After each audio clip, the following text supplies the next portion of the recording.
Très cher bien-aimé, shalom. Que le Seigneur vous bénisse. Que la paix du Seigneur soit avec vous. Nous allons rendre gloire et grâce à notre Seigneur pour cette nouvelle opportunité qu'il nous donne encore.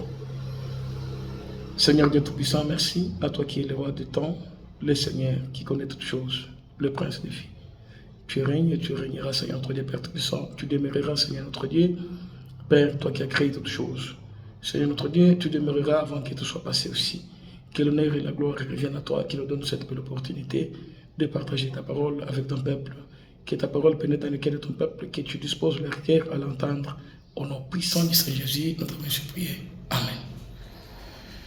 Très cher bien-aimé, aujourd'hui je vous reviens avec Matthieu chapitre 24, versets 37 à 42. Nous lisons d'abord la parole du Seigneur. Nous lisons notre Seigneur Jésus. Ce qui arriva du temps de Noé arrivera de même à l'avènement du Fils de l'homme. Car dans les jours qui précédèrent les déluges, les hommes mangeaient et buvaient, se mariaient et mariaient leurs enfants jusqu'au jour où Noé entra dans l'arche. Et ils ne se doutèrent de rien jusqu'à ce que le déluge vint et les emporta tous. Il en sera de même à l'avènement du Fils de l'homme. Alors les deux hommes qui seront dans un champ, l'un sera pris et l'autre laissé. Les deux femmes qui mourront à la mêle, l'une sera prise et l'autre laissée. Veillez donc, puisque vous ne savez pas quel jour votre Seigneur viendra. Au verset. Aujourd'hui, nous partageons quelque chose de très grand. Ce qui arrivera au temps de Noé, du temps de Noé, arrivera de même. Quand Jésus fait allusion à ce qui arriva au temps de Noé, prenons le temps de Noé. C'était le temps de la construction de l'arche, c'est-à-dire Dieu avait préparé Noé avec la mission de sauver tous ceux qui accepteraient son message. Son message, c'était lequel? Il y aura le déluge et personne ne sera sauvé de ce déluge que si il entre dans l'arche. Donc, celui qui aura la vie sauve, ce sera que celui qui est dans l'arche. Alors, comme il n'y avait pas encore pluie, c'était pour la première fois que les hommes entendaient parler et dire qu'il y aura pluie, tout ça. Beaucoup de gens n'acceptaient pas le message de Noé. Alors, nous avons commencé à construire l'arche. Nous avons vu qu'il y a eu au moins 8 personnes qui furent sauvées au travers de cette arche. Pendant les déluges, il n'y a eu que 8 personnes, c'est-à-dire Noé, sa femme, ses 3 enfants, ses 3 garçons et leurs femmes, leurs 3 femmes. Ce qui fait 8 personnes. Bien-aimés, cela arrivera encore avant l'avènement du Fils de l'homme, c'est-à-dire avant que Jésus revienne pour prendre son église. Ce qui arrivera du temps de Noé arrivera aussi de même. Ça, c'est un avertissement du Seigneur Jésus. Il nous a appelés à l'éveil, c'est-à-dire nous devons veiller. Il dit, veillez donc, puisque vous ne savez pas quel jour votre Seigneur viendra. Personne ne savait si vraiment il y aura des déluge. Personne ne croyait pas à ce que Noé disait. Les gens voyaient ça comme si c'était peut-être un montage de la part de Noé. Alors vous voyez qu'ils ont eu la vie sauve que dans l'arche. Ce qui était dans l'arche.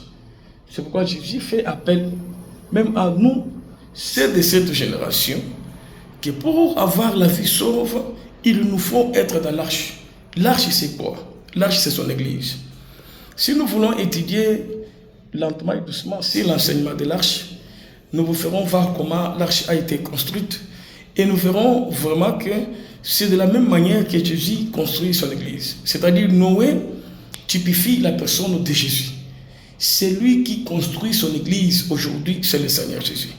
Personne n'a ce monopole-là de dire qu'il construit l'église. Personne. Bien-aimés, nous pouvons nous construire des bâtiments, nous pouvons nous faire des histoires, dépenser des millions, et dans des centaines de millions, des milliards d'argent, et construire des bâtiments et consorts. Mais c'est lui qui construit l'église, c'est le Seigneur Jésus. Il nous construit à cette église-là comme des pierres vivantes, comme le dit l'apôtre Paul, l'apôtre Pierre, comme des pierres vivantes qui participent à la construction de cet édifice-là spirituel. L'habitation de Dieu en esprit, l'église. Elle est différente de tout bâtiment où il y a une croix dessus. On dit, voilà l'église. Non, elle est différente de tout cela. Puisque c'est un corps mystique. C'est le corps où Jésus seul est la tête. Et c'est un édifice spirituel où Christ seul est le chef. Donc, tous les enfants de Dieu, baptisés du Saint-Esprit, nés de nouveau, tous les enfants de Dieu qui ont Christ en eux, ce sont eux qui deviennent des pierres véritables, qui contribuent à la construction de cet édifice spirituel. Oui, allez à l'église, allez dans nos bâtiments, parce qu'aujourd'hui nous nous glorifions d'avoir de très bons temples, d'avoir de beaux endroits pour nos cultes. Oui, Christ est venu, on lui a présenté les temples, où il faudrait 46 ans pour sa construction. Mais Jésus a dit, détruisez ces temples, et je les reconstruirai dans 3 jours. On dit qu'il parlait du temple de son corps. Donc l'église est tout à fait différente de nos temples. Si vous remarquez bien, vous verrez que nos temples actuellement ont leur chef. Vous entendrez dire, oh l'église telle, c'est l'église de telle. L'église telle, c'est l'église de telle.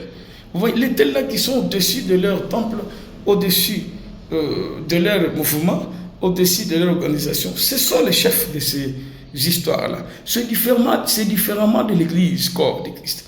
L'église corps de Christ, c'est le Seigneur Jésus seul qui est le chef. C'est-à-dire, c'est lui qui est le dessus de son église. C'est lui qui connaît tout, donc les tenants et les aboutissants de son église. À lui seul appartient la décision. C'est pourquoi nous voyons les apôtres du Seigneur Jésus. C'est lui avec qui l'église a commencé.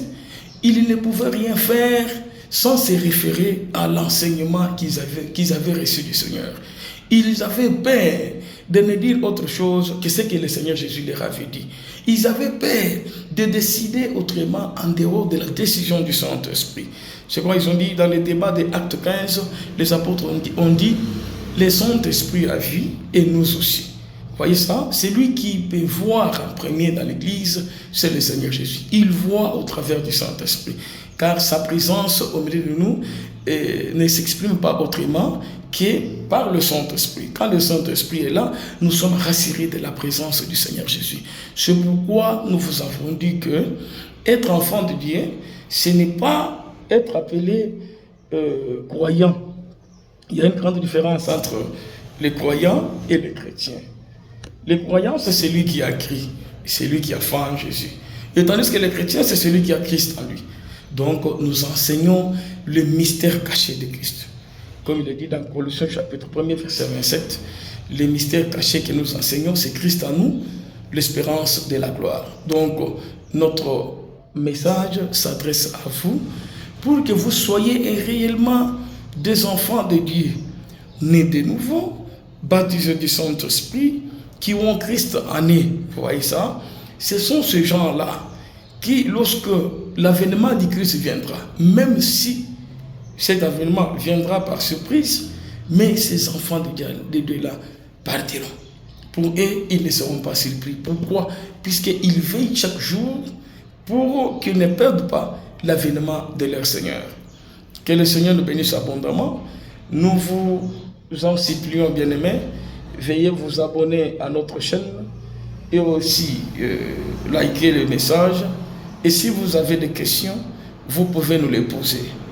Il y a des questions telles que, moi je peux vous dire, que l'Église n'a pas un visionnaire ici-bas. Partout il y a des visionnaires, c'est le mouvement religieux. C'est-à-dire c'est un bien privé. Donc si j'avais eu ma vision, je me suis dit, je fais mon Église. Alors c'est moi qui, il y a la possibilité de classer les gens, j'ai encore la possibilité de les foutre dehors, tout ça. Là c'est mon bien privé. C'est différent de l'Église. Partout il y a des leaders, des leaders ici-bas, des leaders terrestres. Partout il y a des apôtres. Vous trouverez qu'il y a un seul apôtre, c'est lui qui est au-dessus des autres. L'Église n'a pas un seul apôtre. L'Église véritable, corps du Seigneur, a des apôtres. Puisque même depuis la Pentecôte, nous avons vu qu'ils avaient reçu le Saint-Esprit, ils étaient au nombre de 120 personnes, mais parmi eux, il y avait les 12 apôtres. Ils étaient restés 11. À la place de Judas, on avait remplacé par Matthias. Ils étaient au nombre de 12.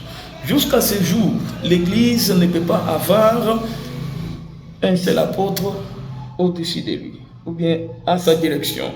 Pourquoi? Puisque nous avons été édifiés sur les fondements des apôtres et des prophètes. Comprenez au moins les fondements des apôtres, au pluriel, et les prophètes.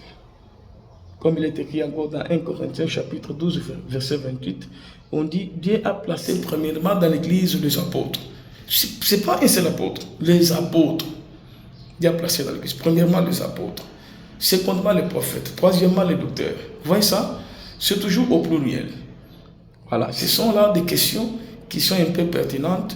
Si vous avez un peu quelques dérangements, là où vous n'avez pas bien saisi le message, nous sommes ouverts à vous répondre en détail.